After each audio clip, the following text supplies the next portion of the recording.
everyone, I'm WABC Chief Meteorologist Lee Goldberg. This is Wake Up Weather on ABC 7 NY and For Weather or Not, sponsored by TD Bank. Well, obviously the weather headlines are all about Milton, and at the same time, it's just very quiet here. This is very similar to the week that we covered Helene, where we were dominated by high pressure and we were focusing on all of the bad weather in the southeast. This time it's not the Big Bend of Florida, it's like a little south of there, and we don't have to worry about the Carolinas with this, but this is definitely through the central part of Florida, northern Florida too, as we go through Wednesday night and into the day on Thursday. For us, it's classic October weather, and actually the coolest weather by far as a series of cold fronts come through. They really are dry frontal passages during the week, and I'll time those for you, but we actually have a beautiful fall week ahead. Now, in terms of Milton, later in the day on Monday, it became a Cat 5 with 180-mile-per-hour winds. It has put up quite a resume even before it's come close to land. It's the third fastest rapid intensification, and it increased 100 miles an hour with its wind in 24 hours. So the only ones that have done it a little faster were Wilma and Felix, and you'll hear that theme going forward, and they ramped up by about 110 miles an hour. So Milton not far behind. It went from a Cat 1 to a Cat 5 in just 10 hours. Amazing intensification. It's only one of only two, I should say, October Cat 5s in the Gulf. The other one would be Michael.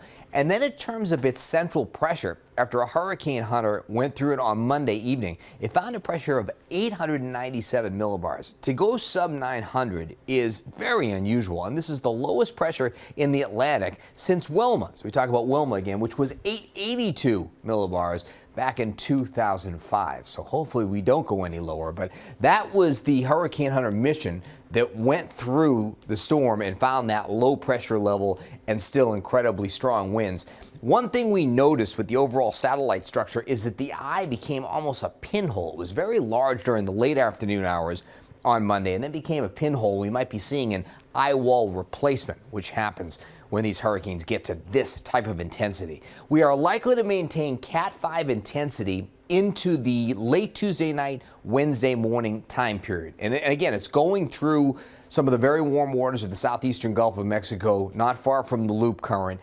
And we're talking about an approach of either a Category 4 or maybe a high-end 3 as we go through Wednesday night. Now, the cone still includes anywhere from Cedar Key down to Fort Myers, but we're really focusing on the Tampa area, and unfortunately, a little disturbing trend that would go over or just to the north of Tampa, basically maximizing the surge impact on that area. We're already talking about potentially double the surge of Helene, which was, of course, devastating as it was.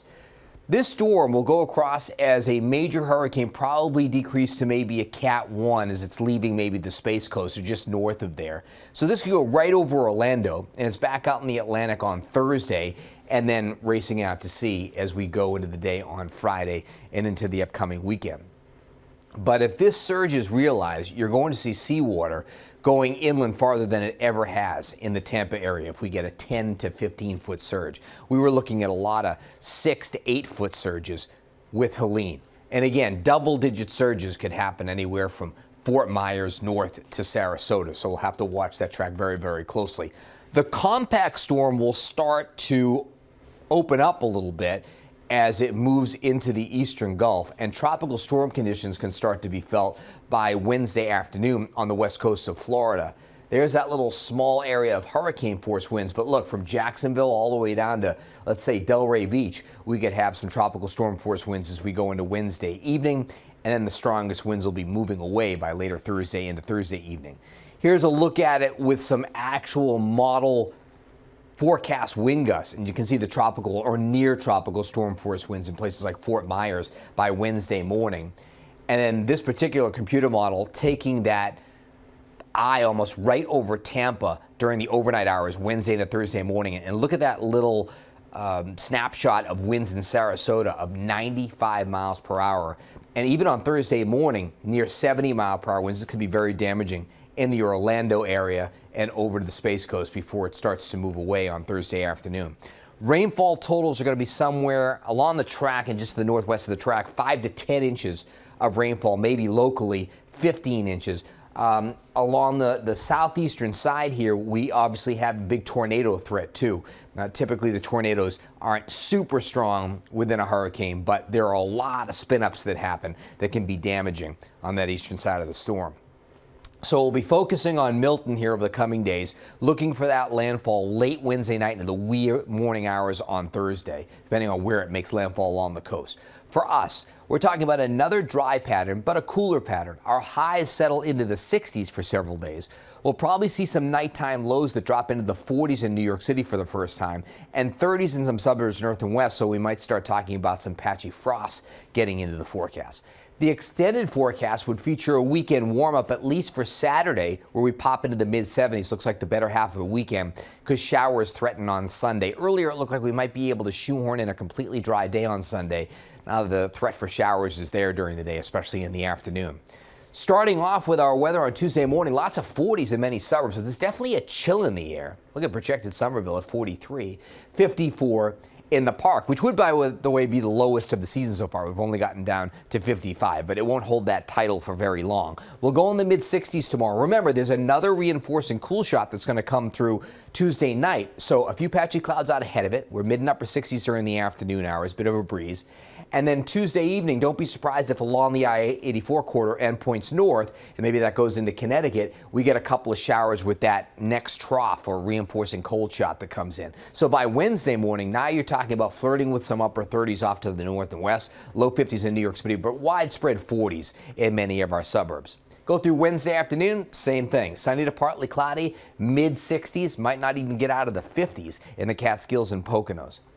So again, just rotating in cooler air with this big tropical low pressure in eastern Canada, but we're out of reach of really all the clouds and showers that can rotate through our northern suburbs. So basically our worst sky coverage is sunny to partly cloudy skies. By the way, even look at the projected Futurecast on Thursday morning. Look how some high clouds are trying to stream up the coast. So that's some of the outer fringes of Milton getting caught in the jet and getting toward, let's say, Cape May. But I think we're looking at a mainly sunny day on Thursday, just some patchy clouds. It's our coolest day of the week, and our breezes will be picking up that day.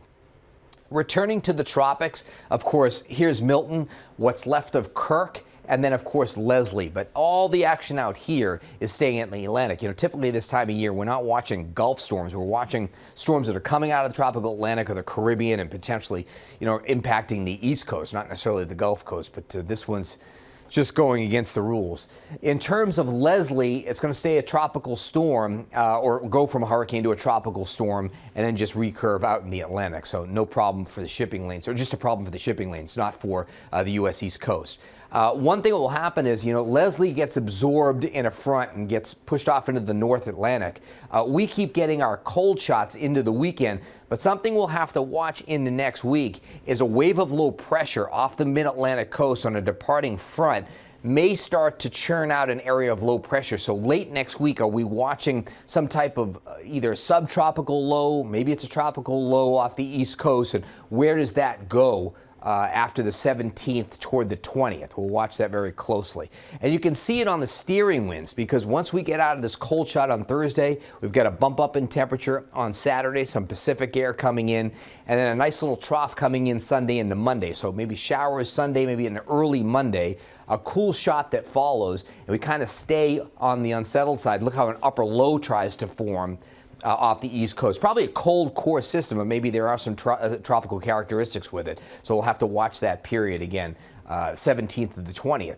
Meanwhile, with that in mind, that troughiness on the East Coast, the Climate Prediction Center has the East Coast in near to below normal conditions, the heat in the western two-thirds of the country. So don't expect any mid-month or into the third week of October big warm-ups. We'll have our nice warm-up on Saturday. You can see it in the short-term trend. And then look at these numbers in the next week. 60s, could we actually get stuck in the 50s one day next week before starting to recover toward more seasonable levels by the 17th? But again, we'll have to see what's going on with that storm off the coast. The dryness continues to be a huge story. We still have some moderate drought conditions over southern Ocean County, just dry conditions overall through much of the tri-state area. When you look at the overall statistics here, since September 1st, we're at nearly 4 inches below average. We've only had 1.5 inches of rainfall. For the year to date, you know, our surplus, which I've just been monitoring this over the past weeks and months, we're down to almost just a quarter inch above average for the year. And now our reservoirs are actually running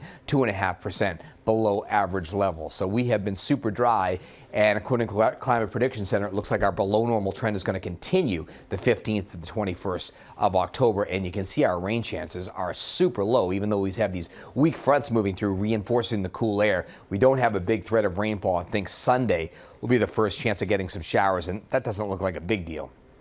By the way, the foliage, which, normally as we head into the middle of October, we're seeing some peak color, Northwest New Jersey, Poconos and Catskills. We are seeing that realized here. Right now we're seeing some great color, especially in northwestern Ulster County and in northern Sullivan County. So nice color in the Catskills. If you're planning on leaf peeping as we go through late week in this upcoming weekend, I think the Catskills and Poconos are a good shot. Some moderate to high color in the Hudson Valley and northwest New Jersey. And we're still just seeing patchy color in and around New York City. But that'll be ramping up, of course, second half of the month.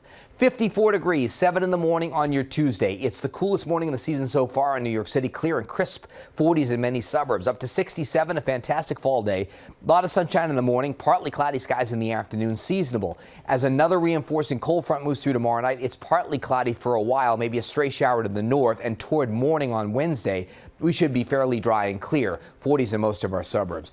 That's pretty easy 7-day. We're looking at sunny to partly cloudy skies throughout. Our temperatures bottom out on Thursday, 63, down in the 40s for the first time Thursday night. The average first date of temperatures dropping below 50 in New York City is October 4th, so it's a little late, but not too far from normal. On Friday, lots of sunshine. Evening of Yom Kippur, Kol Nidre, it'll be a little chilly, so make sure you have your coat on as we drop from the 60s into the 50s. A warmer mix of sun and clouds on Saturday. That's our warmest day. We're back in the mid-70s. A chance of showers on Sunday, probably stuck in the upper 60s and turning cooler in early next week. And you saw in that 10-day trend, do we have a problem getting out of the 50s next Tuesday? So definitely enjoy that 76. So, they're getting more infrequent with time. That's your 7-day AccuWeather forecast. You can always get your weather information on ABC 7 NY. Thanks for listening to Weather or Not. We'll see you next time, rain or shine.